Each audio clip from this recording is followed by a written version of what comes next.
Які сили були у Азова на момент початку війни? Хтось стикнув пальцем там наші, і вони в тумані вийшли прямо до не наших. Я там беру цей погон, роблю ковток чаю, чуть не поперхнувся. Кажу, хлопці, ви генерал-майора вбили. Під батяню комбата, під любе, рішив сам перевірити. Кадровик і фінансист підбили танки БМП. Неймовірно. Це зіграє ключову роль. Що сталося там з морпехами? Перед самою повномасштабною війною їм міняють командний склад. Дивно.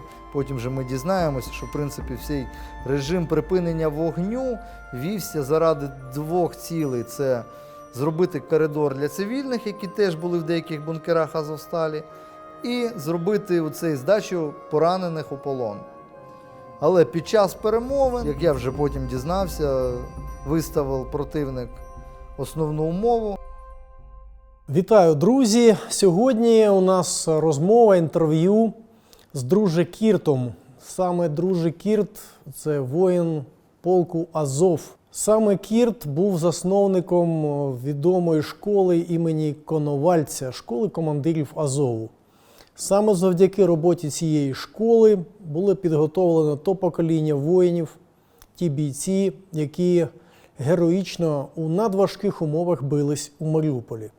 А як саме довелось битися Азову, в яких боях брав участь сам Кірт, його спогади про Маріуполь, ми зараз з вами про це поговоримо безпосередньо з нашим героєм. Які сили були у Азова на момент початку війни? Що у вас було, що мало бути і чого не було? Зараз у мене всього бойового чисельного складу за окремий загон спецпризначення Азов немає. Окремо за свою школу Коновальця, скажу, в мене був один БТР-3, було з гарматою 30 мм, було один СПГ десантний модифікований з колесиками, один АГС був, 3 ПКМ і 3 ручних протитанкових гранатомети РПГ-7. В Азові було, тобто в першому батальйоні, там невелика кількість БТРів, десь до 7 єдиниць. У нас було в другому батальйоні МТЛБ, старі тягачі, на яких були наварені зушки. Із них, певно, працювало штуки 4-5, треба уточнити. І теж невелика кількість БТРів та бронеавтомобілів. Тобто за штатом батальйон взагалі має бути, це понад 30 БТРів має бути. Так. У нас їх мало бути десь за 60. Максимум була укомплектована тільки одна рота в кожному батальйоні технікою. Частина нашої артилерії, наших 120-х мінометів, гаубиців знаходилась вже після Світлодарської дуги, це 2019 рік, знаходилась на ремонті в Шепетовці. За 2 роки вам не віддали, не повернули ваші міномети і гармати? Так. На жаль, не повернули, наші міномети, гармати, багато кулеметів не було зроблено вчасно. Кулемети, на яких мають бути велика кількість запасних стволів, наявність коробів, ленц, цього теж не було. Тому кулемет, який може там дійсно вправний кулеметник на добрій позиції, маючи змінні стволи, може там стримувати буває і батальйон цілий. Але коли там один ствол і до нього всього лише в тебе 2 короба, 2 ленти, там, що могли, хлопці докупали. Тобто, в Азові немає такого, що якщо нам щось не видали, значить ми сидимо голі босі, ми приділяли цьому всю максимальну увагу. Тобто, всі наші кошти, вони зразу вкладались в своє спорядження. Гармат у вас не було, у вас був дивізіон, я, наскільки пам'ятаю, за штатом Д-30-х, 122 мм, легкі гармати, але я так розумію, що він був не укомплектований повністю, гармат не було. Він був не укомплектований, а також снарядів було взагалі не для оборони Маріуполя. Снарядів було катастрофічно небагато. Я чув від хлопців, що навіть у вас одного БК не було повного, тобто менше 80 снарядів на гармату. Певно, так і було. Ми знайшли просто отак на складах 56-ї бригади. Це вже після початку це, вторгнення ви почали декілька шукати. днів до початку оборони. Ми просто тому що дивимось документи, в документах щось не відповідає дійсності. Ми йшли, вскривали ангари і дивились. Так ми знайшли 4 гаубиці Д-20. І отак 52 мм. Дали клич по підрозділу і з коду набрали декілька розрахунків. Ага, тобто ви забрали гармати у іншої військової частини перед самовторгненням? Ні, можна сказати, не забрали, тому що саме ця військова частина, вона вже підпорядковувалась мені. моєму сектору. На Да. твоєму сектору. Ну і тому 56-та бригада теж частина, там у них був тиловий пункт управління в Маріуполі, і ти просто все, оскільки почалось вторгнення, ти все, що було, все підпорядкував собі, і ви забрали все. так, так. Там от ми знайшли ці учбові міни, там ми знайшли озброєння, яке мало бути передано ТРО. Але тобто, підрозділи ТРО вони не знали до кінця, до початку вторгнення, де їхнє важке озброєння. Вони думали, що воно десь в Дніпрі. А виявилось, воно на складах було. Тобто, А що було за озброєння? Там ми знайшли кулемети ДП-27. Там ми знайшли американські міномети 60-мм. Цікаво. І тобто, певний боєзапас навіть до них. А ТРО, тобто ТРО не прийшло, його не розгорнули перед початком війни, не? Воно начебто було по паперах. На паперах все так складно у них виглядало, у них був і особовий склад, була і певна категорія людей, з якими вони вже навіть 1,5 роки тренувались. Але вони не знали не про своє озброєння, не про своє важке озброєння, хто його отримує, де його отримує. Тобто вони знають, начебто, ці головний наш біль – це війна паперів, коли папери не відповідають дійсності, коли у командирів немає розуміння, що знаходиться за цими паперами. І це склало, да, дійсно злу гру, тому що ми так от вже розриваючи під постійними авіаційними обстрілами, ми вскривали ці склади і знаходили там сюрпризи. Але підготувати розрахунки на міномет так не вийде за 1-2 дня. І якщо б ми там хоча б за тиждень мали б цю інформацію, можливо, ми б створили цілу батарею. А так от ми брали хлопців в морській піхоті, які проходили вишкіл на цих мінометах, і створювали такі суміжні розрахунки. І от цими мінометами ми там вже творили погоду. 120-ті міномети у вас були штатні? Штатні були, так. Да. В кожному батальйоні була своя батарея. Мін катастрофічно не вистачало. Тобто, там вже, якщо був класний командир батареї, він подбав за майбутнє, десь заховав, десь скажімо так, запасів вам не надали? Запасів Ні саме снарядів, для ні оборони мін? Маріуполя, для повноцінного бою в умовах вторгнення танкових механізованих частин Російської Федерації от взагалі не було до цього. Якщо тобто, порівнюючи дійсно те навантаження, то кількість противника на нас полізе, ну, у нас такий запас був просто для рядового несення чергування в зоні ООС, АТО по-старому. Ну, а скажи, що я знаю, у вас було, я був в вашій танковій роті. 10 танків було, я бачив, у вас стояло в Урзуфі.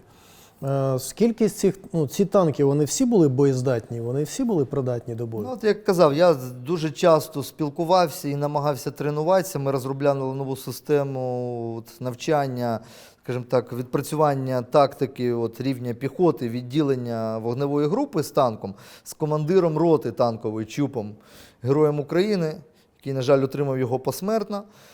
От він мені казав ще за декілька тижнів до початку, що у нас 10 танків так.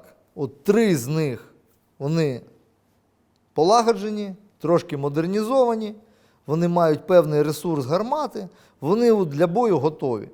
3-4, вони тільки з Божою поміччю, матом мехвода та ремонтної команди щось якось працюють. Але вже там устарівші системи наведення, немає якісних приладів нічного бачення.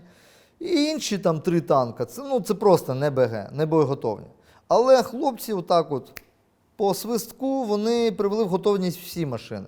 І оці танки, які майже були списані, вони воювали. Вони воювали в мене на аглофабриці, вони воювали потім в центрі. Вони знищували танки 68-ї гвардійської, яку кинули вже як резерв для штурму останніх наших позицій. Тепер по обороні. Інженерне забезпечення. Оці протитанкові, протипіхотні міни у вас були на озброєнні? Десь вони були в якійсь кількості? Та, можна сказати, нічого не було. Тобто я, опять-таки, беручи історію підготовки Руської крепості Севастополь-Брест, німецьких там фортець, там Бреслау, Кьонігсберг, навіть Берлін, це оборони зроблені теж з нічого. Тобто там були задіяні велетенська кількість інженерних підрозділів, щоб підготувати місто до оборони. У нас, по суті, це менше, ніж секція, менше взводу інженерів, які мали певне остаткування, але це, опять-таки, навіть на лінію, тобто на ротний опорний пункт цього ледве-ледве вистачало. Тому ми шукаючи, просто кустарним способом іноді намагались перекривати мости, намагались щось взорвати певні мости. Але тобто, підрив мосту – це важка інженерна операція, скажу, не вистачало, катастрофічно не вистачало ні інженерів, ні інженерного устаткування. Скажи, будь ласка, а лінії опозиції якісь, хоча б в якомусь місці, були готові в місті? Ну, зовнішній якийсь обвод, укріплення в самому місті? Щось було підготовлено для того, щоб можна було зайняти військами і вести оборону? На період 24 лютого? Ну, звичайно. Ні, тому що нам не дали дозвіл, хоч ми давали постійно. 4 місяці всі кажуть, буде Буде вторгнення, всі да. розуміють, підуть на вас і... Тобто ніякої реакції, тобто, навіть більше скажу. От, блокпости там північні в сторону Волновахи, біля Порт-Сіті на схід, Мангуш. Там була колись лінія окопів, досить така розвідка, там був ротний опорний пункт, лінії окопів. Зараз більшість цих територій, вони належать фермерам, тобто це поля. І нам не давали добро проводити там інженерні роботи, відновити хоча б цю лінію. Тому що місто не зробило угоду, не надало компенсацію фермерам, ті встали в позу, чуть ли не викликаючи поліцію на кожні якісь дії, і просто заборонялося. І так само ж до критичної інфраструктури, до якихось навіть заброшених недостроїв не давали змогу там провести роботу. А підготовка міста до оборони, ну це треба пробивати, це треба взривати, це треба пневматичними молотками там працювати. От поки 24 числа не впали перші ракети, взагалі ніякого дозволу на якесь втручання, крім якоїсь там поверхневої розвідки, і то на, я ж кажу, на самі об'єкти нас не пускали. Засоби розвідки у вас були? Вас забезпечували безпілотниками? Були у вас безпілотники, які могли слідкувати за противником? Повної інформації в мене немає, Юра, але я знаю, що якщо були забезпечені відсотків на 5 чи на 10, все інше це отак от з Божою поміччю, волонтери давали кошти, ми збирали, купляли ці, як кажуть, свадібні дрони, але саме ці свадібні дрони зупиняли цвіт російської армії. Тобто це, що куплено було, набрано хлопцями, от, саме це і зупиняло. Тобто Маріуполь виграла, от, тактика малих груп. Маріуполь виграв український вояк, український сержант. Він просто от, стільки трималось на силі духу. У нас було легке піхотне озброєння. По суті, невелика кількість там гранатометів, невелика кількість там якісних протитанкових засобів. І от саме цим воювали. І вже на ходу трофеїли противника, там обмінювались щось, там щось було в 36-ї бригади, там щось було в інших суміжників. Люди просто іноді, бувало, віддавали нам озброєння, кажуть, воюйте, хлопці. Було багато таких підрозділів, як морські прикордонники, прикордонна служба, в яких було багато закордонного озброєння, яке було просто кинуте, а не було людей, професіоналів, які б могли воювати цим озброєнням. Це ми забирали собі, опановували його самі, такі от хамери броньовані. Засоби зв'язку Харріс, вони були деактивовані, вони лежали в автобусах, і мені прийшлося їх просто спалити, щоб вони не дістались противнику. Я коли бачив стільки Харрісів, мене просто сльози йшли. Тому що А хто це кинув стільки Харрісів? Вони належали прикордонникам. Вони належали прикордонникам, з певних причин вони не були чомусь активовані, не працювали, чи вони їх боялись використовувати. Ну, те, що ми протримались 82 дня чистого бою і в цілому 86 днів війни, ну, це просто чудо, це чудо феномену українського духу. Ну і підготовка. І індивідуальна підготовка, підготовка сержантського корпусу, підготовка азовців. Також, да, дійсно скажу, кожному підрозділі, в кожному, в прикордонниках, Національній поліції, там, в 36-й бригаді морської піхоти були дійсно гідні хлопці та дівчата, які так само воювали до кінця, на характері, на духи, робили все для перемоги, все, щоб втримати ворога. Але ну, цього виявилося, цього недостатньо. Як ми дійсно знаємо із військової історії, те, як має готуватись місто до облоги, до оборони, тобто цього не забезпечено було навіть і половину відсотків. Ми, можна сказати, на карті і цю оборону спланували. Ми тільки провели першочерговий етап розвідки. Тобто, трішки, тому що ми якби знали місто, але ми знали місто, щоб поїхати там в якусь бургерну чи реберню, а не для того, щоб знати там кожну вуличку, кожний камінчик і вести там повноцінні бойові дії. Скажи, будь ласка, а хто таким чином відповідав за оборону міста? Хто та людина, яка мала відповідати за те, щоб всі ці заходи були зроблені? Я зараз не пригадаю, чий був наказ на якраз оборону міста Маріуполь, наказ на створення цього сектору оборони, штабу оборони міста Маріуполь. Тобто я його побачив тільки частину копію десь за 7-10 днів до початку бойових дій. І просто був першочерговий етап, якби навіть не злагодження, просто знайомства. Знайомство з усіма абонентами цієї оборони. Тобто нам показали, оце 56-та бригада, у них на папері там 500 чоловік, виявляється там 300 з чимось, а при спілкуванні ми дізнаємося, що це жінки, тиловики, люди, які з відпусток, люди, які на лікуванні, чи охорона якихось складів. Тобто вже зовсім інша реальна ситуація. Тобто там прикордонники, це отак от просто знайомство. Тому що вони якби да, але ніякого такого прямого наказу переступити через всі ці нормативи, заповнити там якісь шляхові листи, якогось юридичного наказу розпочати оборону, так, допустим, повністю слухати азовців, які відповідальні за цю оборону, 12-та бригада Національної гвардії, не було. Тобто вони казали, да, ми не проти, коли прийде наказ, ми будемо з вами, але зараз ми вам толком нічого не скажемо, нічого не покажемо. Ну, от просто дивно ситуація. Виявляється, у місті є прикордонники, бригада Національної гвардії, бригада 36-ї морської піхоти, підрозділи 56-ї бригади, очевидно, якісь ще інші підрозділи. Є Азов, як частина бригади Нацгвардії. Ну і керує всім командир Азова, який насправді у складі бригади Національної гвардії. Тобто, очевидно, був якийсь формальний керівник, мав бути цієї оборони, бо не міг командир ОЗСП загону спеціального призначення керувати усіма військовими частинами у місті. Я правильно розумію? Правильно розумієш. Тобто, та людина, яка мала сидіти у місті і керувати обороною, її там не виявилось. Фактично її там не виявилось. І керував фактично обороною з самого початку хто? Фактично друг Редіс керував обороною. І це дуже важливо зафіксувати, що вся ця оборона Азова, вона була не запланована. Це не Азов мав керувати, не Азов мав забезпечувати, все це завозити. Є велика кількість людей, вони всі на посадах, при званнях, які відповідали за те, щоб там були боєприпаси, зброя була відремонтована, вчасно передана, щоб були і окопи, і траншеї, опорні пункти вириті, міни заготовлені, БК багато, запаси води, харчування, ліки, проведена евакуація населення мирного, хто бажав. Да? Ну, ми бачимо, що все цього зроблено не було. Да? Розкажи про мирне населення, що було з людьми після того, як впали бомби, і що ви робили для того, щоб врятувати людей?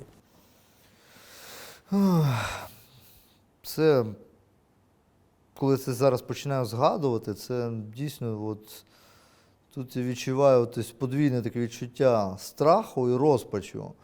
Тому що ми працювали пліч-опліч з Національною поліцією, тобто наші там КСП були поряд з відділенням патрульної поліції, і я пам'ятаю, як хлопці та дівчата оці в перші дні самі поверталися з постійних оцих. Це навіть не патрулі, це важко назвати. Вони 24/7 працювали, просто їздили і намагалися врятувати, скільки людей вистачить, скільки сил вистачить та часу. Тому що мікрорайон Східний вже перетворився за 2 дні на пекло. Коли я зараз чую гучномовець повітряної тривоги, в мене перед очами місто Маріуполь, коли починає тільки грати ця повітряна тривога, цей сигнал, і уже перші 20-30 секунд і падають касети граду. Одна за другим. І отак місто повністю починає палати. Попіл, падає попіл скрізь і запах такого паленого людського м'яса. Оце був місто Маріуполь якраз перший тиждень бойових дій. Тобто вони його просто спалили. Ще лінія ОС, ще вони навіть не зайшли у місто, вони його просто випалили. Потім, намагаючись цинічно прикрити свої злочини, там, що це азовці з якихось ручних гранатометів все спалили, та це неможливо. Вони просто з перших днів почали методично вести нищівну артилерійську підготовку в бою. Просто квартал за кварталом зачищають і наносять вогневе ураження. Ну і це страшне, тому що стільки, напевно, людей загинуло там. Вдавалося евакуюватися якоюсь кількістю людей в перші дні війни? Маріуполь було оточено на який день? Здається, оперативне оточення було на третій чи четвертий день, тобто десь 27-28. Ну і люди намагалися, але тобто, централізовано, наскільки мені відомо, дій не було. Тобто були спроби національної, тобто патрульної поліції здебільшого. Патрульної поліції створювати якісь коридори. Я допомагав і бачив 2-3 таких от коридора в перші дні. Тобто колони, які вивозили людей. Це постійно коригувалося. Що я пам'ятаю, були якісь домовленості людям, що вже коли місто було оточено, навіть ці зелені коридори. Але по факту нічого не було. Люди, які виїжджали на ті зелені коридори, вони піддавалися вогневому враженню противника. У нас були і відео, де танки знищують машини з людьми, де танки російські знищують просто цивільних, які переходять вулицю. Тому хто в перші дні, в перші секунди дні опанував себе і знайшов транспорт і вивіз людей, тим, врахуй, повезло. Потім протягом всієї боротьби люди намагалися, було багато волонтерів, які на свій страх і ризик через ці блокпости, а багато кого зупиняли, багато кого кидали в підвали, багато кого просто вишвирювали з їхніх автомобілів. Вони таке ж робили таку ницість, вони чіпляли білі стрічки, вони самі бігали, всі їхнє маркування біла стрічка, вони маркували цивільних білими стрічками і заставляли їх йти в сторону наших позицій. Тобто противник робив страшні речі. І...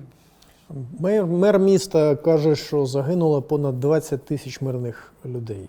Як ти думаєш, така оцінка з твоєї точки зору? Яка насправді має бути? Я думаю, це мінімальна цифра. Я думаю, їх значно більше. Тому що зараз і об'єми Старокримського кладовища збільшилися в рази, скільки поховань було просто таким стихійним способом створено. Наші хлопці ще з інфослужби знімали коли ще була там така можливість, знімала перші відео в оточеному місці про ці стихійні поховання, які просто там створювались. Я думаю, людей значно більше загинуло. Розкажи тепер далі. Після того, як противник пішов в атаку, прорвав оборону на зовнішньому обводі, яку ви намагались створити на лінії старих блокпостів. Як далі діяли росіяни? Вже самі бої у місті. Де був твій сектор? Розкажи. З самого початку і по задумці штабу оборони Маріуполя мій сектор – це була північ. Якраз на межі якраз Кам'янське, напрямок на Волноваху і напрямок в сторону Сартани. Потім, на моїй позиції частково їх зайняли підрозділи 36-ї бригади морської піхоти, і ми об'єднали наші сектори, хоча кожен командував тільки своїми підлеглими. Один підрозділ Національної гвардії України, який входив в 12-ту бригаду нашу, він відповідав за напрямок цієї траси на Запоріжжя. Ну і саме противник він спробував, він вперся з півночі, він не зміг по трасі проїхати. Він почав обходити через Старий Крим, через водосховище, просочуватись невеличкими підрозділами через Кам'янське, нам вже подавлюючи з лінії АТО морську піхоту, але там вже такий теренний ландшафт, що не буде темпу наступу. А є ще дві великі траси. Це якраз траса понад морем, це траса з Мангуша. Там хлопці з 2-го батальйону, вони стримували ворога, багато знищили, ще коли була наша артилерія під Маріупольським аеропортом, знищили багато їхніх колон. Противник теж там не мав успіху. Ну, він нащупав слабину підрозділ, тобто, по суті, патрульний підрозділ та підрозділ хлопців, які займалися конвоєм та охороною громадського порятунку.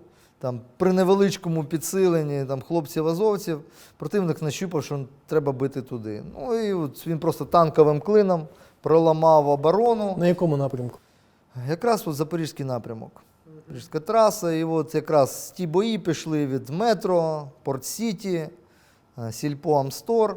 Там почалися головні запекліші бої. І поки щось вистачало артилерії, ми противника стримували. Ну а потім все, артилерія закінчилася і противник продавив. Просто фронт лопнув. І я пам'ятаю, мені дали наказ отак от за ніч зібрати підрозділи. А це, нагадаю, змішані підрозділи, це не бойовий батальйон, це 50 інструкторів школи, там, особового складу, там, служби забезпечення, до яких приєдналося багато суміжників. І от нам в ніч прийшлось встати просто за вулицю перед противником, уже в центрі міста. Тобто нам дали розвідінформацію, я подивився ці знімки, тобто там 4 танка, там 5 танків, там 6 танків. Ну і сказали, треба. Ну, ми так є. Зробили це. Тобто, я не думав, що нам так вдасться швидко просто цими підрозділами передислокувати, зайняти оборону, але отак от наспіх в одну ніч по одному щелчку ми встали, отак от щитом перед противником. І вже з самого ранку почалися бої. І на це ще наслоївся сектор, який лопнув. Тобто люди, які вибігали з оточення, там, по гражданці, зі зброєю, без зброї, когось виходили, от за залишки командування сектору, якого більш немає, мій підрозділ. І це просто зазвичай от такі от пожежні підрозділи, які латають оборону, це мають бути ударне угруповання, таке мобільна вогнева група, механізоване, якесь от, мати добрі резерви, артилерійську підтримку, але всього цього не було. Просто треба було заліпити якимось як пластирем. Ну і, на жаль, ми стали цим пластирем, вийшло закріпитись, хлопці зайняли сектори, ну і що могли, те зробили. Розкажи, будь ласка, як один з твоїх підлеглих, твоїх людей, з яким товаришів, з яким ти друзів, з якими ви багато робили, створювали школу Коновальця. Це полковники Купарашвілі і Бахва Чикабава. Розкажи, будь ласка, про те, як вони діяли у складі підрозділу і, як ти пам'ятаєш, як загинув Бахва Чикабава, герой України і Грузії. Першочергово я щиро вдячний цим двом полковникам, цим двом друзям. Ну, вони мене дійсно навчили і створили. Противник буде малювати, що це була от натівська підтримка, що це був суперспецпідрозділ Саакашвілі. Це були два відставних офіцери, які просто от вирішили залишитися в Україні і робити просто на добровольчих засадах все, щоб навчити наших пацанів воювати по-західному. Бахва, він герой в себе на батьківщині, він воював з нашим противником ще коли ми не народились, певно. Він в 2008-му знищував багато їх колон, це просто легенда. І вони, два полковника з таким досвідом, вони пішли в піхотні бої. Мені прийшлося, це саме важке рішення, їх прийшлося попросити, так уже, просто попросити залишитися на самому важкому напрямку, спочатку у Бісуки, на північному напрямку. Вони допомагали, вони радили, а потім все, вони приєдналися до боїв, вони знищували удвох танки, вони вчили хлопців, вони робили все, тобто вони зупиняли, там був такий бій, вже там 4 танки на них пішло. Наші танкісти зробили, що могли, прикрили, там ті відійшли, сі відійшли. Хлопці, їх там було людей 5, отак от по стелям бігали. І от старими мухами РПГ-22, РПГ-18 і РПГ-7. Просто отак от одночасно робили постріли і так зупинили декілька машин. Здається, з морською піхотою противника вони туди рубились. Ну, дійсно, вони втримали 1 день, 2 дня втримали, ну, потім і вони закінчилися. На жаль, їх обійшли, на жаль, загине полковник Бахва. Буде теж спецоперація, щоб витащити тіло героя. Це, слава Богу, друга Георгія вдасться врятувати, евакуювати. Він залишиться живих. Бахва, на жаль, загине на місці, загине з зброєю в руках. Пам'ятаю його автомат. Мені його передали. Я пам'ятаю, я з ним за хвилину до загибелі спілкувався. Я казав, що от з такими людьми ми переможемо в цій війні. На жаль, він не доживе до перемоги, але його навчання, вони, певно, його вишкіл залишиться з нами. І ми якомога більше хлопців навчимо, тому чому навчив нас друг Бахва та друг Георгій. Тому це люди, які пройшли цей шлях боротьби в себе в країні, вчились в найкращих закладах західної військової доктрини, тобто в Америці, в Балтиці, але на добровольчих засадах, просто в якості волонтерів залишились в Україні. Давай згадаємо твої відео, які тебе небагато фото і відео залишилось після Маріуполя. Ну, згадується перше, там, де ти поруч з двома БМП-3 стоїш захопленими. Оце в самому початку колишня головна похідна застава обійшла мост і просто порівнялась з хлопцями на трасі. Коли це бій колісниць, як я його називаю. Тому що ми дуже довго відновлювали оцю хронологію, що ж там дійсно, все стало настільки раптово. Ну, в двох словах, противник, от їхня БМП, головна похідна застава, напевно, отримала там завдання на повному шляху там, влетіти в Маріуполь чи там на околиці. Вона об'їхала міст, який вів на Волноваху. І, виходить, група наша, яка прикривала інженерів, відступаючи з мосту, вони порівнялися на оцій трасі. Там, по-моєму, 2 полоси було, да, зустрічна і така. Вони з ними порівнялись на цій трасі. І хлопці прямо от з пікапів, з кузовів дали їм бій. З РПК, з МУХ, отак от, просто в упор, блін. Яких з фільмах Гая Річі, які дійсно бої двох колесниць. З машини, яка не спішуючись. Які не спішуються, просто неслась. З кузова пікапа, з гранатомета по БМП, яка 4 БМП, да, вони їм дали бій. Вони їм дали бій. Це реально в кіно не повіриш, що таке можливо. Не повіриш. Ми коли збирали це, кажу, опитували людей просто. Хто вів цей бій з нашого боку? Біцуха. Це його, він командував ту операцію. Він був на цих машинах зі своїми бійцями? Він був зі своїми бійцями. Вони дали перший бій за місто Маріуполь. Тобто вони виїхали туди наперед зустріти противника, а противник намагався швидко зайти. Да? І колонна на БМП-3, 100 мм гармата, 30 мм гармата, ПТРК, кулемет. Вони зустрілися просто з кількома пікапами, я правильно розумію? З кількома пікапами і отак от на ходу. Ми ще потім туди з переляку насипали з Д-20-х, і це мало сенс. Це мало сенс, вони просто кинули, там у них був загиблий, були поранені. Ви захопили по відео 2 БМП-3, так? Да, і третя, вона стояла трохи далі. Там був такий колодязь, і от вона стояла за тим колодязем. Ми намагалися їх там відновити, завести, але вони їх трішки знешкодили, поламали. Тобто, там забрали озброєння, яке могли, доламали, донищили, що могли знищити, там і відійшли. Там була теж друга спецоперація за цього. Ми брали оці 2 танки, які теж ледве працювали. Ми брали 2 пікапа і йшли туди вже вперед, вже в сіру зону. Хоча розуміють, що там вже підрозділи, певно, діє розвідка противника, вже передові дозори противника знаходяться. Але отак от нахряпом пішли. Якого числа це було, оцей славетний бій? Це 27 лютого. Це устя річки Калка. Нині Кальчі, Кальміус, там от якраз сходиться. В тих містах колись русичі, наші предки з монголо-татарами билися. Це якраз північні околиця Маріуполя, в'їзд з Волновахи. Отам і був цей бій, там були ті самі БМП.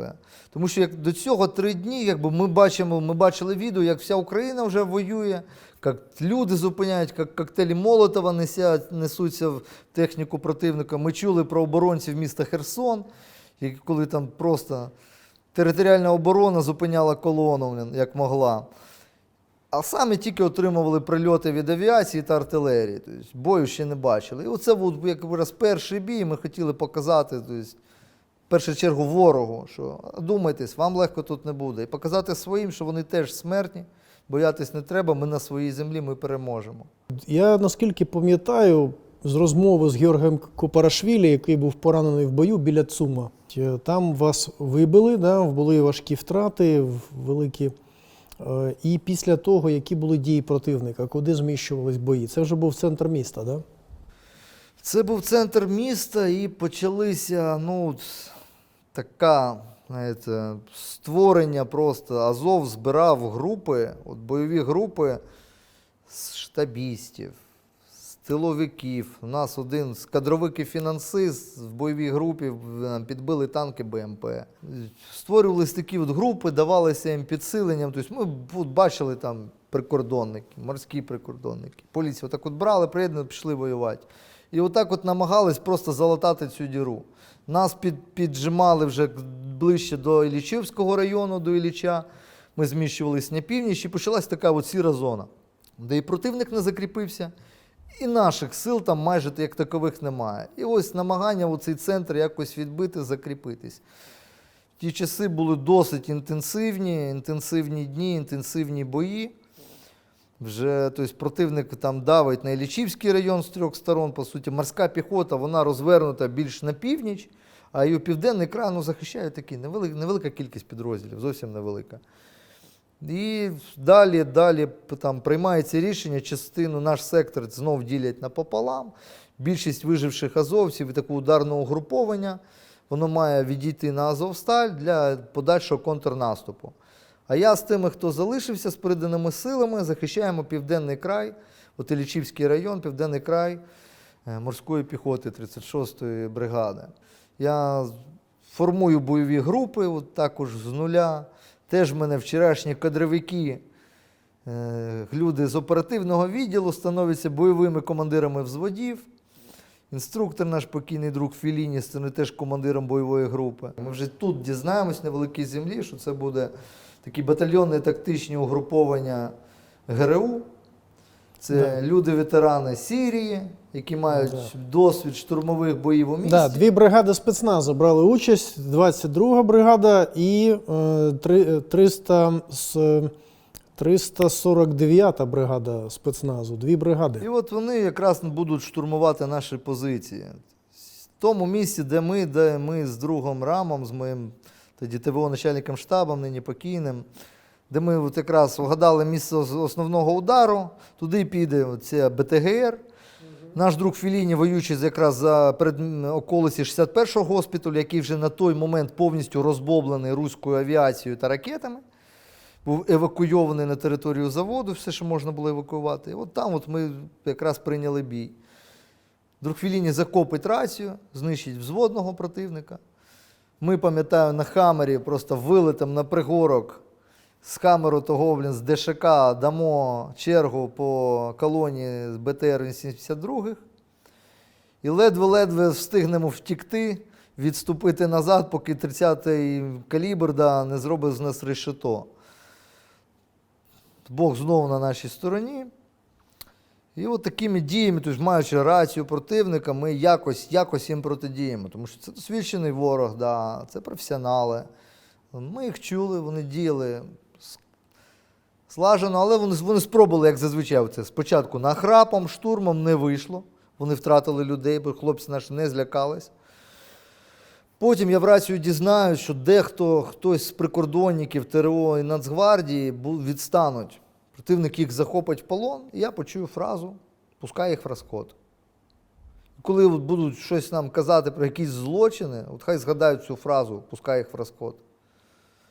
Вони отримують в них якусь інформацію і просто розстріляють цинічно наших людей.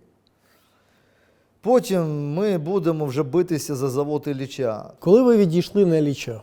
По датам важко згадати, тобто якийсь час, тобто 17, 18, кінець березня. Втримати місто ви вже не могли, так? Да? Втримати місто ми вже не могли, тому що проти людей не вистачало просто. батальйонно-тактичної групи ГРУ, 2 батальйонів, якісь мотострілецьких батальйонів та була якась там батальйонно-тактична група армії ДНР, воює 2 взвода групи розвідки 36-ї бригади, воює 1 взвод снайперської роти І воює мій зведений підрозділ, десь 90 солдатів, просто так сказати. Давай про сили, до речі, скажемо, щоб було зрозуміло, чому ви відходили постійно. Все ж таки Маріуполь – велике місто, да? Там населення було кількасот тисяч людей. Так?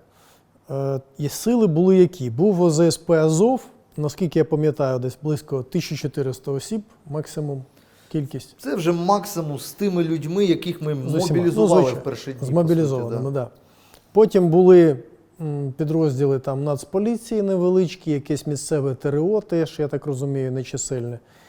Бригада сама Нацгвардії, у склад якої ви входили, скільки це приблизно було людей там? Ну, вона ж не вся була у вас там в Маріуполі.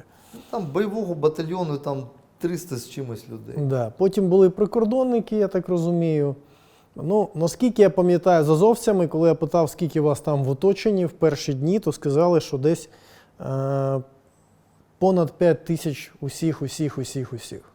Тобто 5 тисяч людей на місто, величезне промислове місто. І противник, наскільки я пам'ятаю, там було 2 полки 150-ї мотострілецької дивізії, танковий батальйон, в тебе на карті він зазначений. Була 810-та бригада морської піхоти, ви знищили її командира, це офіційно підтверджено росіянами. І були бойові групи 22-ї бригади спецназ, 346-ї бригади спецназ, які теж підтверджені за російськими даними. І був батальйон «Восток» і ще кілька підрозділів 1-го армійського корпусу ДНР.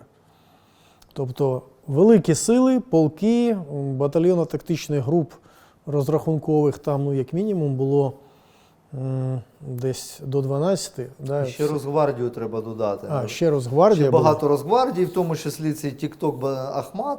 Да, Ахмат, були полонені, да, це теж там, вони казали, полк у них там бере участь.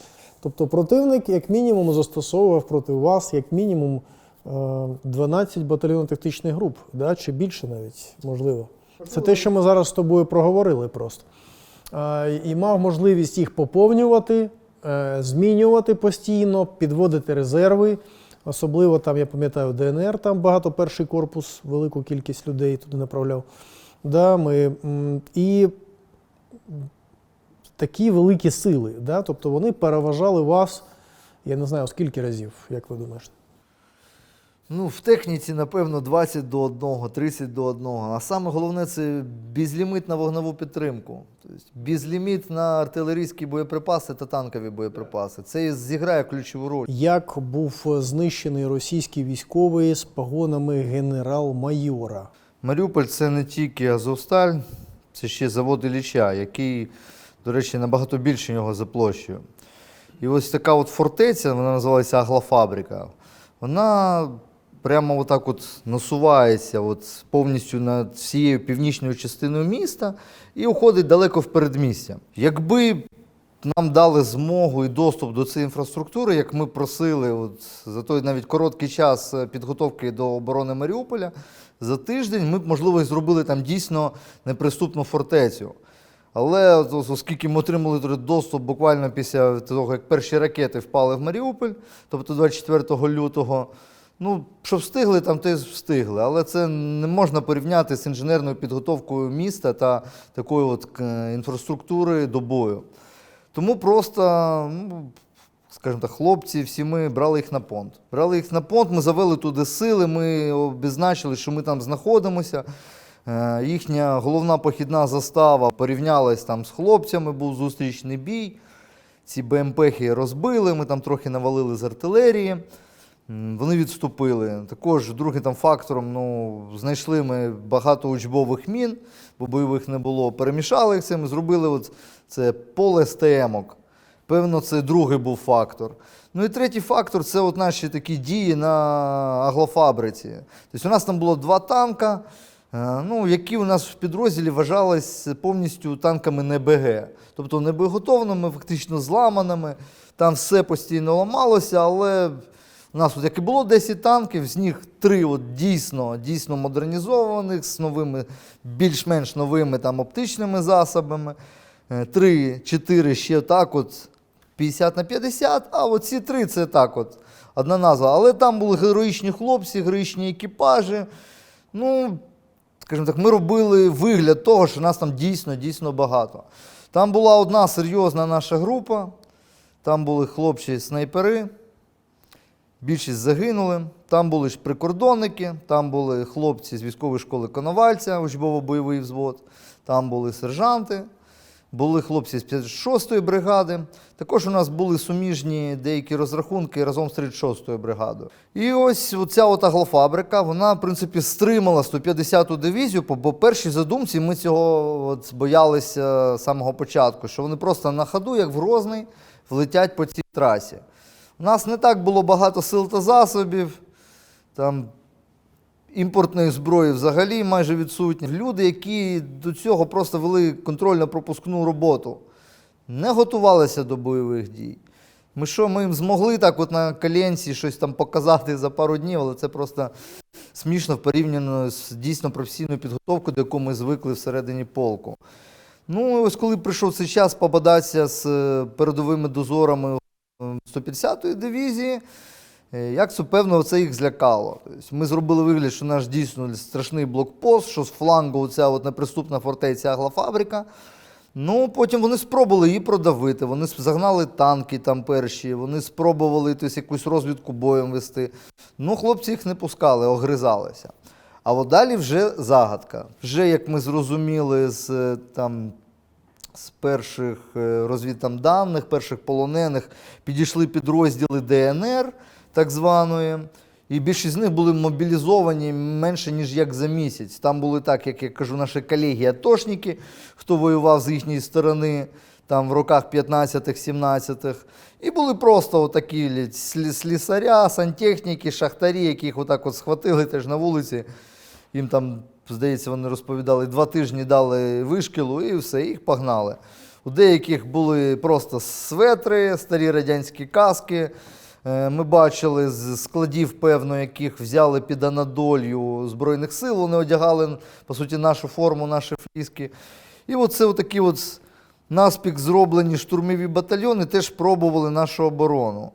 Ну і от далі був цей от досить цікавий випадок, смішний, якийсь от невідомо, що там дійсно, який був задум, але сталося так. Тобто, мені доповідають, у нас там спроба прорвати лінію оборони, розвідгрупа зайшла на наші позиції, хлопці дали їй бій, ну і без втрат її ліквідували.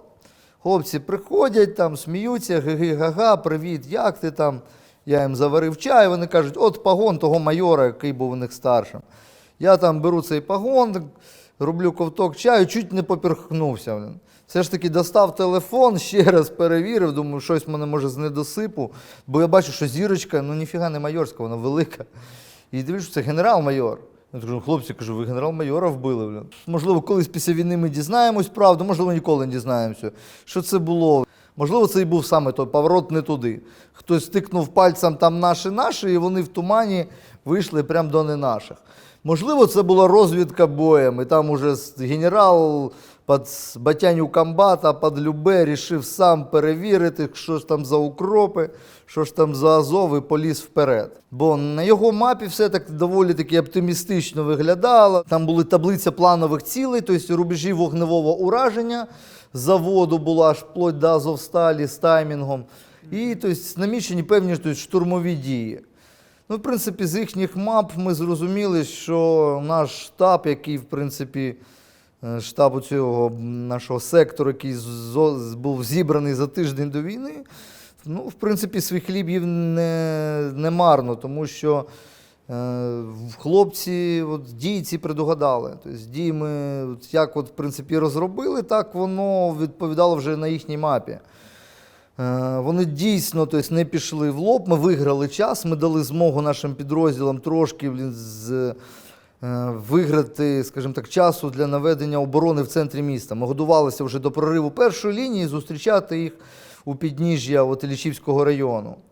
Скажи, будь ласка, якісь документи у цього генерала були? Крім, я бачив, у тебе є фотографія, вона відома, її оприлюднювали. Там обличчя закрито якоюсь картою гральною, здається, чи чимось ще. Тому ми бачимо просто тіло в формі, бачимо російський бронежилет, форму, бачимо карту яку ви витягнули, але документів там не було.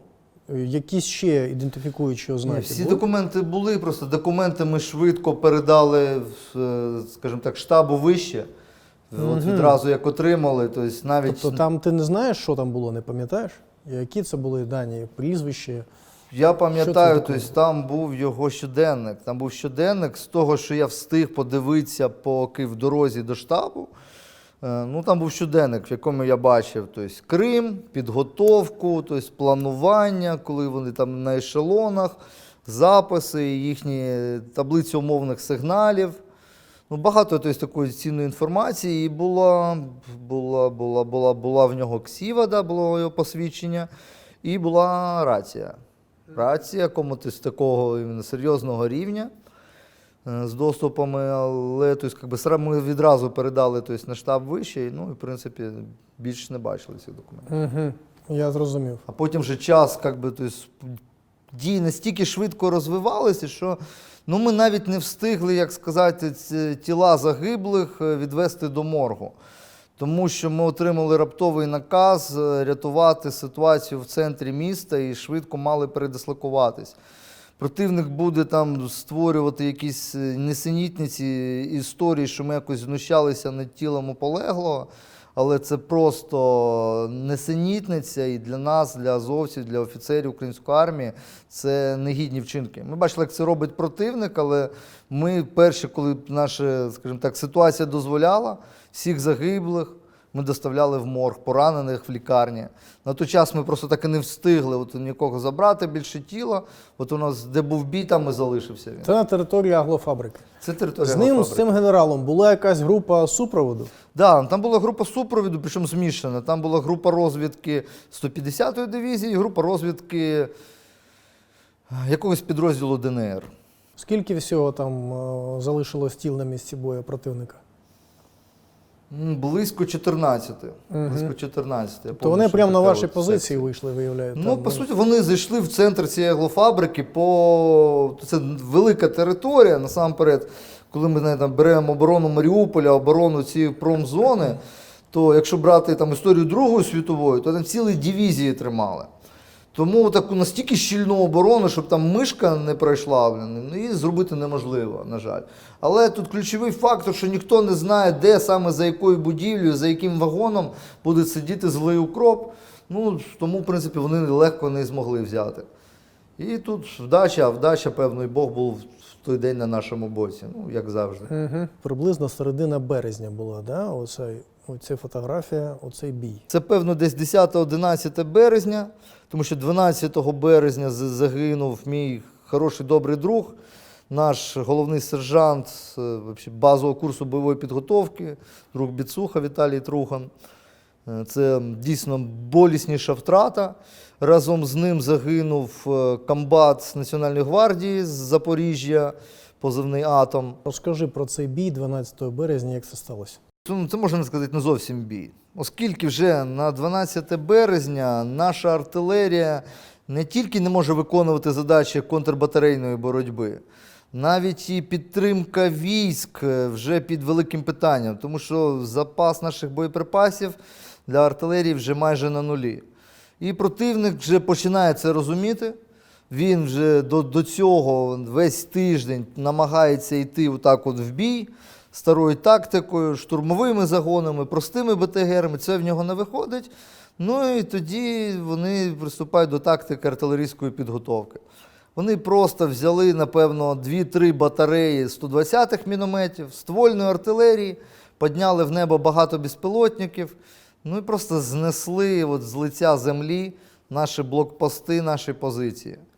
Оскільки ці позиції вони будувалися для АТО, для контрольно-пропускного пункту, це не був ротний опорний пункт, класичний з підручника.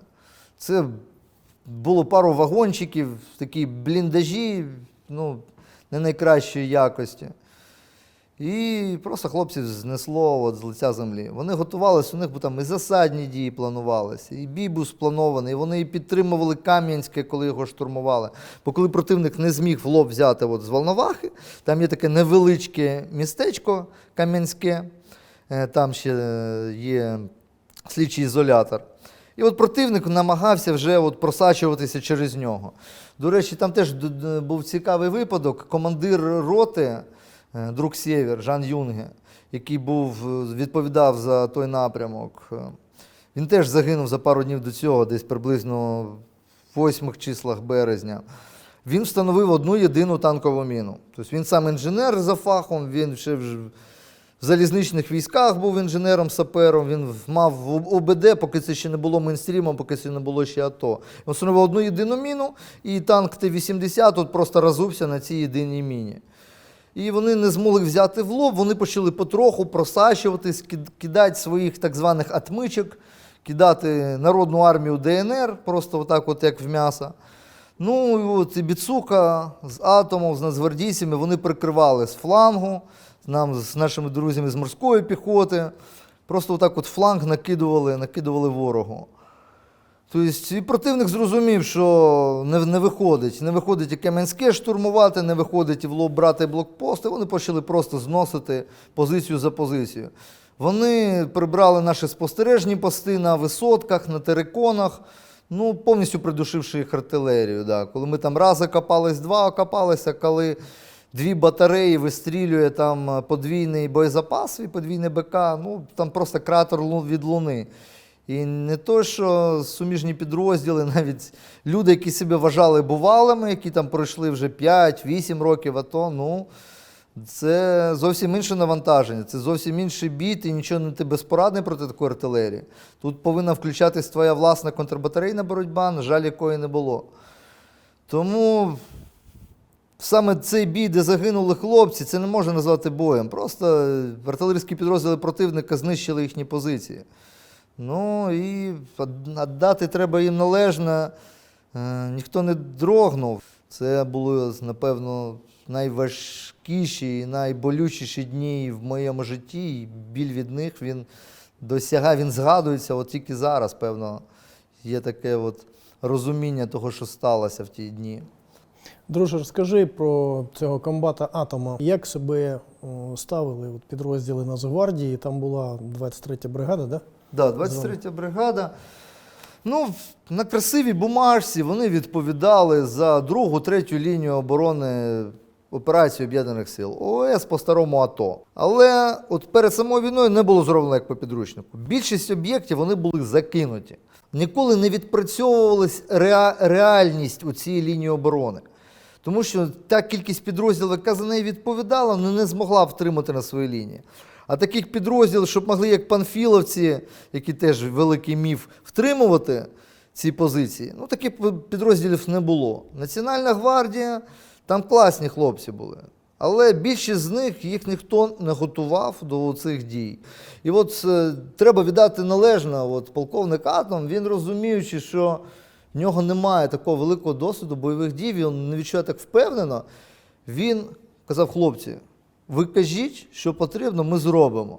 Вони приїздили до нас там на нараду. Тобто підрозділом Нацгвардії командував фактично на цій ділянці фронту командував сержант Біцуха. Да. І це спрацювало, тому що підрозділи... Але Атом, полковник, він був полковником, да? Він полковником був, так. Да. Атом був на передовій разом з усіма, разом з Азовом, зі своїми бійцями і робив все, що міг. Я вам скажу, що завдяки його діям Біцухи, от 150-та дивізія не влетіла в місто. Поки ще 36-та бригада воювала на лінії, завдяки цим хлопцям. Угу. Дізнаємось ім'я, прізвище цього дійсно українського героя, і Азов, і все, і ми бачимо там, де є дух воїна, там і люди з усіх підрозділів проявляли себе найкраще. Ну і полковник Атом, дізнаємося його прізвище, ім'я, дійсно справжній український герой Національної гвардії. Саме такими офіцерами треба пишатись. Що сталося там з морпехами, що в тебе є і критичні погляди? 501-й батальйон, командира, здається, Героєм України йому дали, да? В тебе так критичне ставлення, да? Наскільки я знаю, зараз тут слідчі дії, все я не розповім, так спробую в 2 словах окреслити. якби в мене повага, тобто, до солдатів, офіцерів, бо я там бачив багато хлопців та дівчат, які просто були богами війни і робили все, щоб зупинити ворога.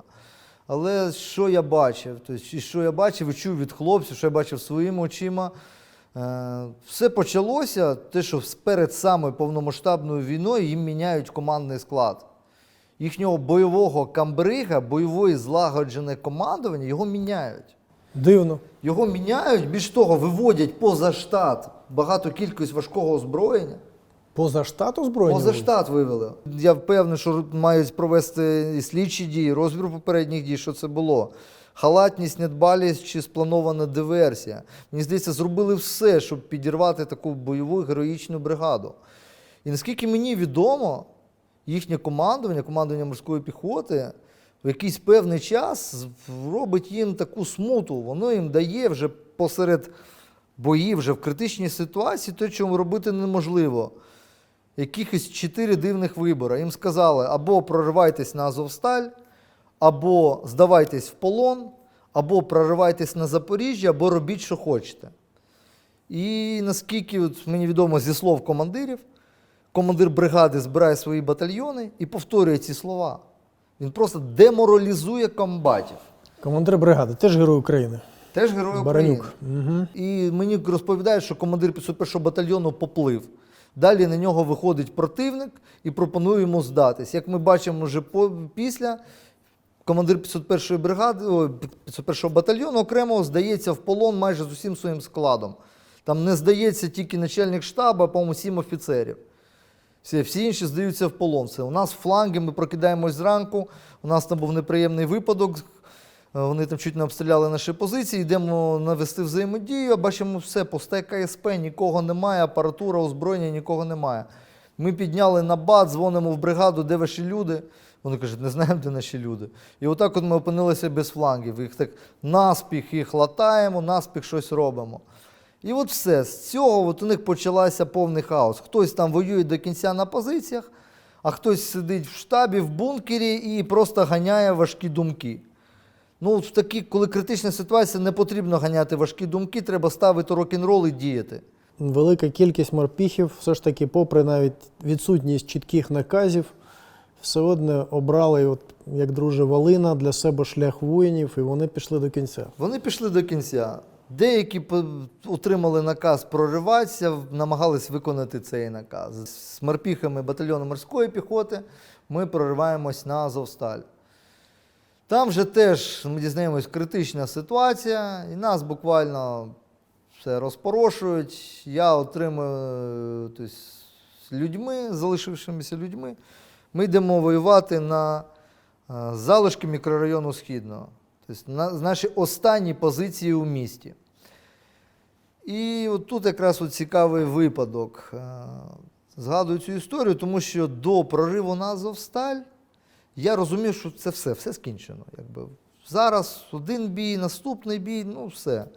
Певно, ситуація така критична, тобто я вже маю загинути. Я роблю, що я не зробив в своєму житті. Я колись зробив дружині пропозицію на день визволення Маріуполя, але так ми не зіграли весілля. Я так от дзвоню по закритому зв'язку, зазвичай його не використовував. Кажу, ти вийдеш за мене? Вона каже, так, а що сталося? Кажу, нічого не сталося. Там от такі-то контакти, ти можеш без мене засвідчити про наше весілля, тобто розписати нас. Але це саме важке. Це саме важке казати коханій людині, що все добре, що надія є. Хоча ми вже по-самурайськи зрозуміли, надії нема. Ми залишимося в місті Маріуполь, аби країна втримала, аби втримати нашу незалежність. І відпустили себе. Тобто, я не думав, що опинюсь тут, в цій студії, зараз повернуся там, до дружини, зможу зараз з вами говорити. І десь ще 10 днів ми досить сильно вгризаємося в останню застройку міста. Потім нас вже вибивають на заводи, саме на Азовсталь. Моя група якраз буде прикривати відступ роти. І ми останні, хто закриють там міст, там такий міст був на Азовсталі, і ми зробимо з нього бастіон, ці ворота, які теж будемо втримувати до кінця. І коли я вже прорвався на Азовсталь, це якраз 24 квітня, 25 квітня, я дзвоню дружині, поздоровити її з днем народження, ще не знаю, що дружина каже, який з днем народження, ми з тобою одружені, ми вже 10 днів як одружені. І от ця звістка, вона мене, певно, повернула до життя. Да, їжі було мало, води, всього було мало. Саме гірше це були наші поранені. Так от швидко пройдуся, там були паузи між боями, я там брав якісь там, як скажімо, передачки, щось по їжі, щось по сигаретам, щоб провідати хлопців. І коли я перший раз прийшов в цей госпіталь, це мене настільки вразило. Просто отак от. Я був до цього в госпіталі на Ілліча, да, важка картина, а це було ще важче. Я бачив, як там декілька сот людей просто лежить штабелями і гниє заживо. Тобто без ліків, без ніяких, без їжі майже. Ну, це було важко. Напевно, це і було ключовим фактором. Потім же ми дізнаємося, що, в принципі, всій режим припинення вогню вівся заради двох цілей. Це зробити коридор для цивільних, які теж були в деяких бункерах Азовсталі, і зробити оцей здачу поранених у полон. Але під час перемовин, як я вже потім дізнався, виставив противник основну умову, типу або всі здаються, або ніхто.